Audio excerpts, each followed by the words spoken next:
Basta mga idol, welcome ulit dito sa ating channel. Bali sa video na to, samahan nyo ako mag-unbox nitong perfume, itong si CK1. Bali si Calvin Klein to mga idol.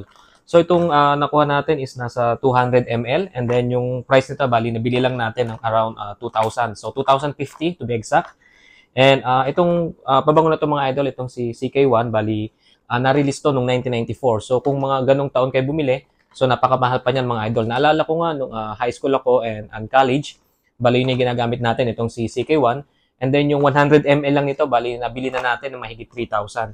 So ngayong taong 2024, so napakamura nito mga idol.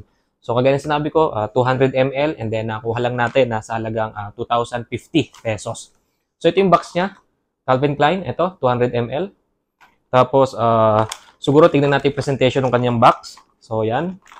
And then gawa siya sa Made in Spain, itong pabango na to mga idol. So, ayan. And then, tignan natin. Tignan natin yung box niya. So, yun. Bali, iba. Yung kanyang atomizer is nasa labas. So, kung matatandaan nyo dun sa mga previous video natin, bali, yung mga unbox nating perfume is nasa loob na yung kanyang atomizer. So, ito hindi pa. So, ayan. Napakaganda nung kanyang bote. Ayan. CK1. And then, subukan natin. Calvin Klein. And then, nandito yung kanyang code. Ayan, kung makikita nyo. So, open natin. And then, subukan natin.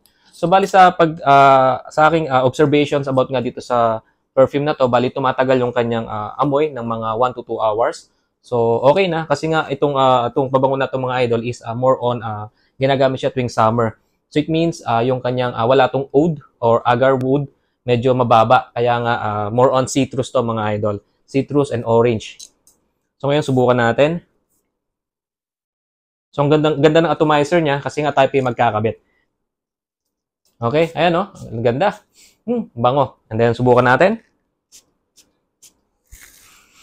Ang bango mga idol. Grabe. Nakaka-refresh. So, okay na okay to pag gagamitin natin sa office. And then, pwede rin siya sa school. So, ayan. Si CK1.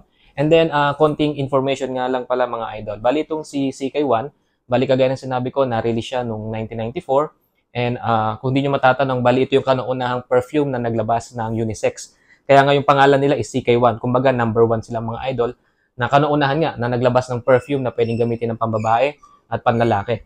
But para sa akin, mas lamang yung masculine ng amoy nito mga idol. Pero napaka-citrus, napakabango, parang may orange or something. Napakabango, napaka-fresh.